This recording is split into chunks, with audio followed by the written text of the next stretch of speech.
Nous voici donc à la partie phonétique.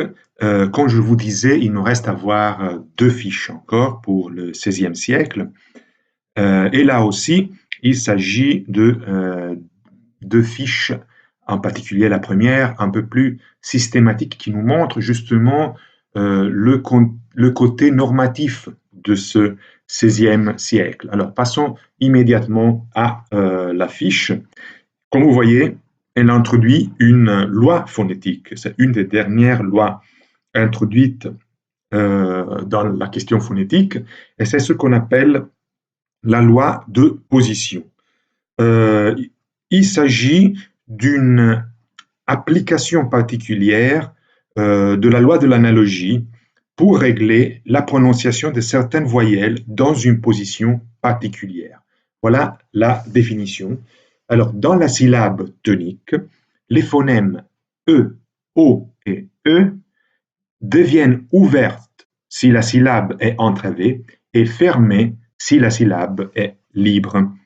Alors, nous essayons maintenant d'expliquer d'une manière plus simple cette loi, et puis je vous montrerai évidemment des exemples. Donc, je disais, il s'agit d'une application de l'analogie qui sert à régler la prononciation de certaines voyelles dans une position particulière, et toujours évidemment des voyelles toniques.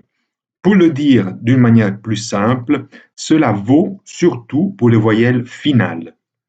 Voyelles finales qui assument une position différente si elles sont suivies d'une consonne ou pas. Nous allons voir alors quelques exemples. Par exemple, pour le phonème E, le E fermé, ce que dans le Moyen-Âge était toujours un E fermé, avec la loi de position va se différencier dans certains cas en E ouvert. En particulier, comme je vous disais, vous voyez la définition, hein, les voyelles deviennent ouvertes si la syllabe est entravée, c'est-à-dire si après la voyelle, il y a encore une consonne ou pas. Par exemple, vous constatez que la forme mère, dans ce cas, même si d'un point de vue phonétique, le E aurait dû être fermé, puisqu'il est suivi d'une consonne et donc la voyelle est entravée, cette voyelle s'ouvre en est ouvert. L'objection que vous pourriez me faire, c'est en regardant le premier exemple, mais dans la graphie de aimer, en fait, le et final est suivi par un r. Donc la syllabe devait être entravée et donc la voyelle devait être prononcée de manière ouverte. Alors là, il y a une distinction importante, très importante à faire, c'est-à-dire que puisque la graphie s'est désormais fixée déjà à la fin du Moyen Âge, ce qui compte maintenant pour l'application de la loi de position n'est pas la graphie, mais c'est la prononciation.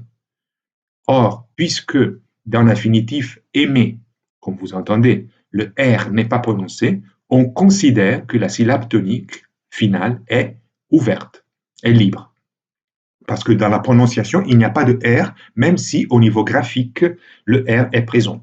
Voilà pourquoi je vous ai mis le R entre crochets, parce que justement, il n'est pas prononcé et donc la voyelle tonique est libre et elle reste fermée. Dans la prononciation, vous entendez bien aimer. La forme pré, évidemment, ne comporte pas de problème puisqu'il n'y a pas du tout de consonne après le et. Par contre, la forme mère, comme vous entendez, on prononce encore le R. D'où le fait que cette syllabe finale est entravée. Et là, dans ce cas, on applique la loi de position. Le et est prononcé de manière ouverte. Cette loi s'applique aussi pour d'autres phonèmes, notamment pour le O ouvert. La loi de position crée une différenciation entre O fermé et O ouvert en dépendance de la position. Encore une fois, comme pour le et précédent, le O sera fermé si la syllabe est libre, mais il sera ouvert si la syllabe est entravée. Et là, maintenant, je pense que les exemples sont plus clairs. Vous avez so et po. Dans les deux cas, au niveau graphique, le T est présent et donc la syllabe devrait être la rigueur entravé, mais c'est la prononciation qui compte. Et donc, dans la prononciation, le T n'est plus prononcé et la syllabe est libre. D'où le fait que le O se ferme. So et O. Mais quand la voyelle est suivie par une consonne, c'est-à-dire quand la voyelle est entravée, dans ce cas, on maintient la prononciation ouverte. Et en fait, on dit port et saute.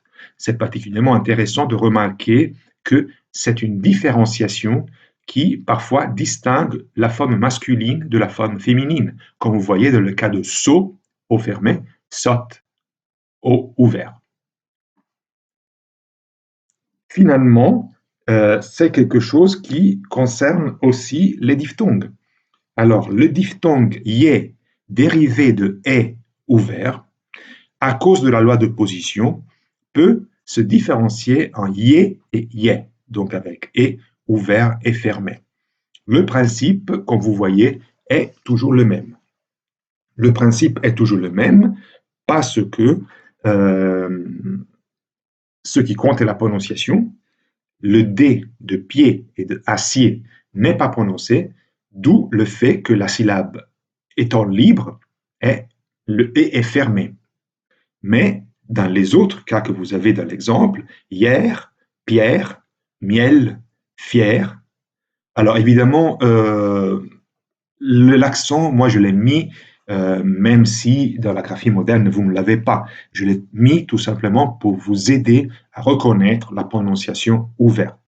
Mais dans tous les cas que vous avez là, dans les 4 cas que vous avez là, vous remarquez qu'il y a une consonne après la voyelle tonique qui crée une entrave de la syllabe et donc le est prononcé de manière ouverte.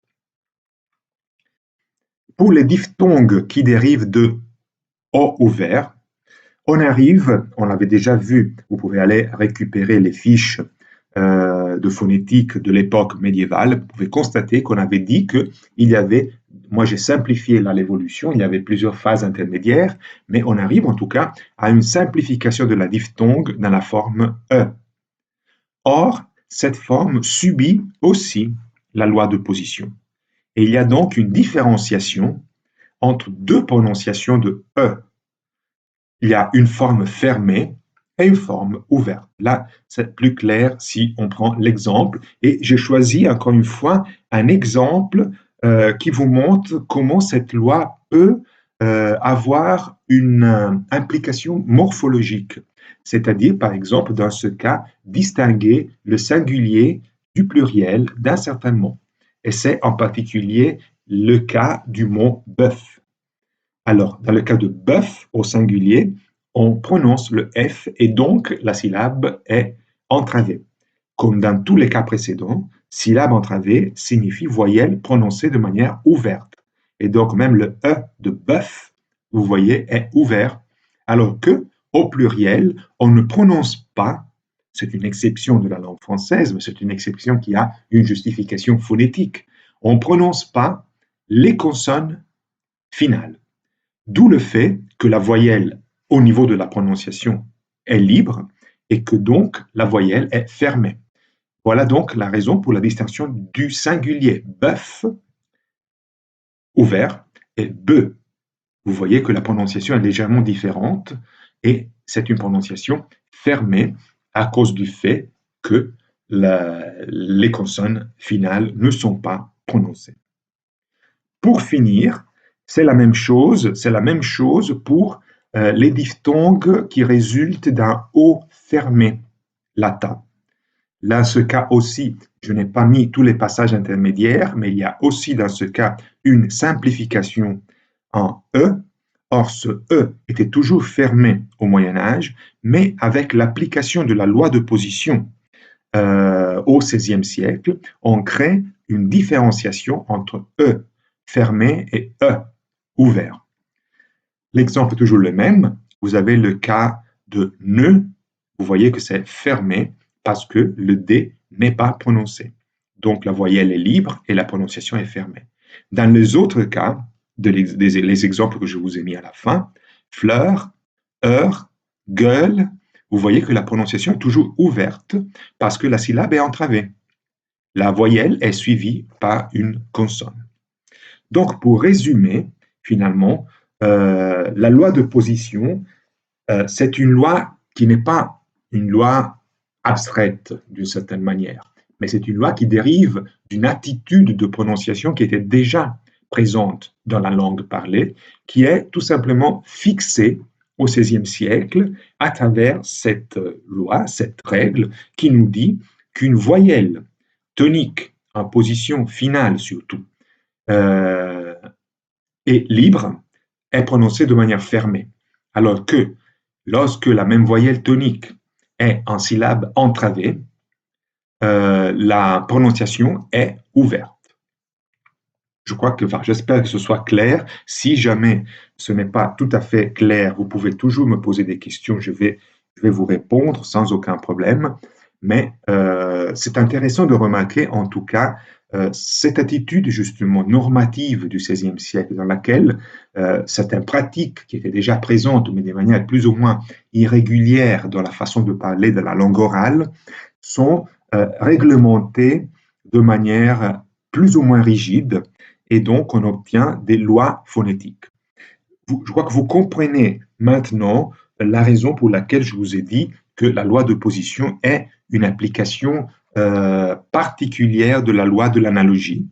C'est parce que on traite de la même manière des voyelles différentes qui se trouvent dans une même position.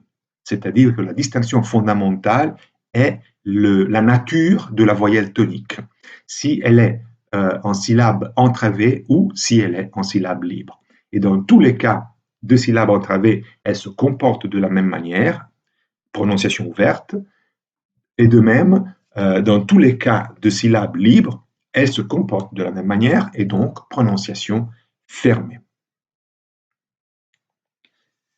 Pour finir, on passe à la deuxième fiche, et la deuxième fiche est une fiche assez particulière parce que, en principe, je vous avais dit au début du cours qu'on n'aurait pas pris en considération les variantes dialectales ou secondaires de la langue, mais on aurait suivi plutôt euh, l'évolution de la langue standard, justement, parce qu'on n'a pas le temps de voir toutes les variantes, toutes les différenciations dialectales. Mais en même temps, dans la partie médiévale, je vous ai déjà montré quelques variantes dialectales, quelques exemples de variantes dialectales, parce qu'elles étaient importantes d'un point de vue littéraire, puisque la production littéraire du Moyen Âge se fait surtout dans une langue qui ne coïncide pas tout à fait avec la langue parisienne. Maintenant, pour ce qui est du XVIe siècle, on va voir une autre exception, c'est-à-dire quelques traits particuliers, quelques traits phonétiques particuliers de la langue populaire de Paris, c'est-à-dire de la langue parlée normalement et oralement par le peuple. Pourquoi je fais cette exception? Pourquoi je vous parle pour une fois euh, d'un phénomène qui n'est pas le phénomène de la langue standard, pour ainsi dire, parce que certains des traits dont on parlera maintenant ont une influence sur la langue standard. Et donc, on le retrouve, ces mêmes phénomènes, on les retrouve dans la langue moderne, dans la langue actuelle. Allons donc voir quelques exemples de cette langue populaire de Paris et des traits phonétiques spécifiques de cette langue populaire. Dans la troisième partie de commentaires de texte, je vous commenterai un texte conservé, heureusement pour ainsi dire, avec ces traits, avec cette dynamique du français parisien oral. On verra donc des exemples pratiques aussi de l'application de ces traits, mais maintenant, il faudra tout d'abord les voir dans la théorie. Alors, un premier trait intéressant de la langue populaire parisienne est l'ouverture, ouverture d'un « est » ouvert qui devient « a », donc qui s'ouvre davantage devant « r ». À Paris, au XVIe siècle, dans la langue orale, on disait « gare » plutôt que « guerre », et on disait « biard » plutôt que « pierre ». C'était un trait spécifique de la langue parisienne.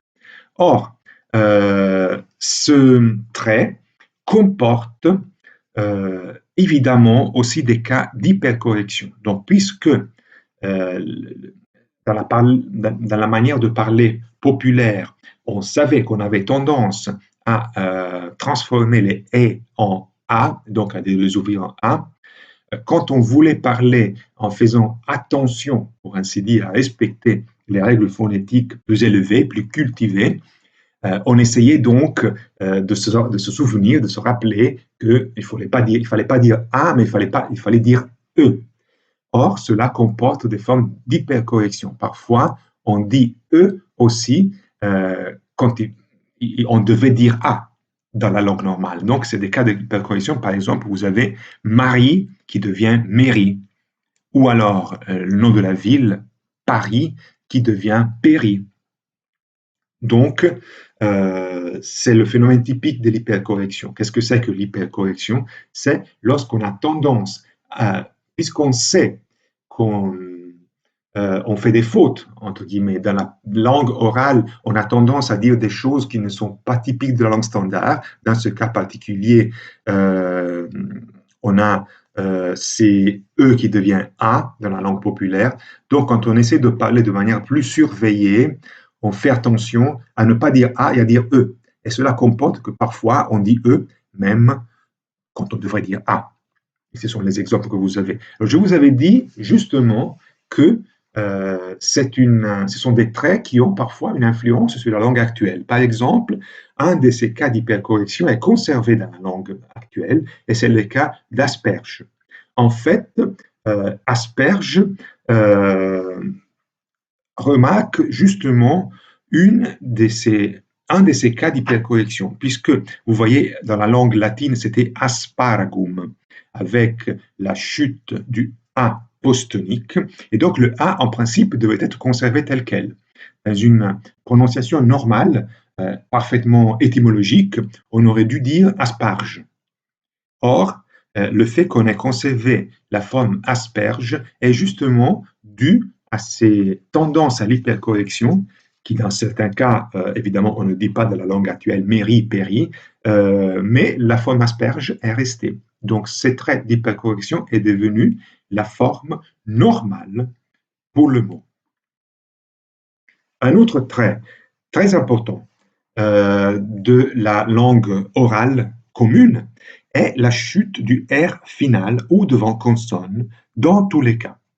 Par exemple, on disait palais pour parler, ou dans les cas des infinitifs, on disait plaisir à la place de plaisir. Alors vous voyez que ce trait de prononciation est resté dans le cas des infinitifs avec un et. Par exemple, parler, on dit parler sans prononcer le R final. Mais dans le cas des conjugaisons avec un i, donc notamment le cas de plaisir, par contre, le R, dans la prononciation correcte, est prononcé, mais il ne l'était pas au niveau de la langue populaire. Un troisième trait significatif est une évolution particulière de R qui devient Z quand il se trouve en position intervocalique. On disait donc pèse pour à la place de père. On disait aventuse pour aventure ou claise pour clair. Donc cette tendance le R étant toujours une consonne à la prononciation très complexe dans toutes les langues, évidemment c'est un phonème qui est sujet à beaucoup de variations et de modifications. Or, une de ces variations qui était typique de la langue orale est justement cette transformation en Z, en forme afriquée, pour ainsi dire. Encore une fois, c'est là un trait qui a des conséquences sur la langue moderne. Si on prend par exemple le mot latin, qui en réalité est une adaptation d'une forme grecque, la forme cathédrame, qui signifiait trône, pour ainsi dire. Or, on a deux formes dérivées de ce mot latin, et les deux formes sont conservées dans la langue moderne avec deux significations légèrement différentes. Donc, on a aujourd'hui le mot cher qui est si vous voulez, la dérivation normale, cultivée, du point de vue phonétique du latin cathédram, mais à côté de chair, on a conservé aussi la forme populaire qui transforme le R en Z, et on a donc la forme chaise. Vous voyez que dans ce cas, ce S est un S sonore, donc au Moyen Âge, c'est un S qui était exprimé plutôt par un Z, et la forme chaise est restée, c'est une forme très commune dans la langue normale, mais en soi, c'est une forme qui n'atteste pas la phonétique traditionnelle, cultivée, normale de l'évolution de Cathédam, mais plutôt cette transformation de phonétique populaire. Donc on a dans la forme chaise un résidu de cette langue orale parisienne qui était parlée pendant la fin du Moyen Âge et encore au XVIe siècle. Par contre, pour ce qui est de la chute du R final, c'est le troisième point de la fiche, là aussi, c'est un trait qui a laissé des traces dans la langue moderne, non pas tellement dans les formes régulières, disons par exemple miroir est resté miroir avec prononciation de R, mais par exemple dans les dérivés. Alors, à partir de la prononciation populaire de miroir, qui était miroir, on a le dérivé, le verbe dérivé miroiter. Donc, dans la graphie et dans la prononciation de miroiter, vous avez là une trace de l'ancienne prononciation de miroir dans la langue populaire. C'est la même chose pour le dernier trait qu'on vient de voir, c'est-à-dire l'évolution RZ. Là aussi, on n'a pas seulement certains cas conservés comme le cas de chaise et de chair, mais on a aussi une visibilité de cette prononciation au niveau des dérivés. Donc, c'est par exemple à partir de cette transformation de R à Z qu'on obtient certains féminins tels que chanteuse, menteuse, qui auraient dû, selon l'évolution normale de la phonétique, avoir plutôt un R à la place du S. Voilà donc que cette trace d'oralité d'une prononciation populaire typique du XVIe siècle est aujourd'hui à la base d'une distinction morphologique assez importante et surtout cela explique l'alternance euse-heure qui se trouve dans certaines formes féminines dérivées d'un correspondant masculin. Par exemple, on a, comme on vient de voir, chanteuse, menteuse, ce qui confirme la prononciation typique de cette évolution populaire, mais à côté de ça, on a d'autres formes qui conservent par contre le R, tel que prieur, professeur. Et il faut remarquer que normalement, les formes qui ont conservé le R typique du masculin, ce sont des formes plutôt modernes, alors que les formes qui ont adopté la prononciation typique de la langue populaire, ce sont des formes plus anciennes qui ont déjà été introduites et fixées au Moyen Âge ou à partir plutôt du XVIe siècle. Donc, chanteuse, menteuse seront des formes qui étaient déjà attestées au XVIe siècle, alors que les formes prieur, professeur qui attestent une prononciation plus cultivée et plus typiquement rattachées à la forme masculine sont en soi des formes modernes. Et c'est tout aussi pour la phonétique du XVIe siècle. Il nous reste à voir la dernière partie du commentaire des textes et aujourd'hui on parlera justement d'un texte parisien qui conserve la graphie populaire et on commentera aussi un extrait des essais de Montaigne.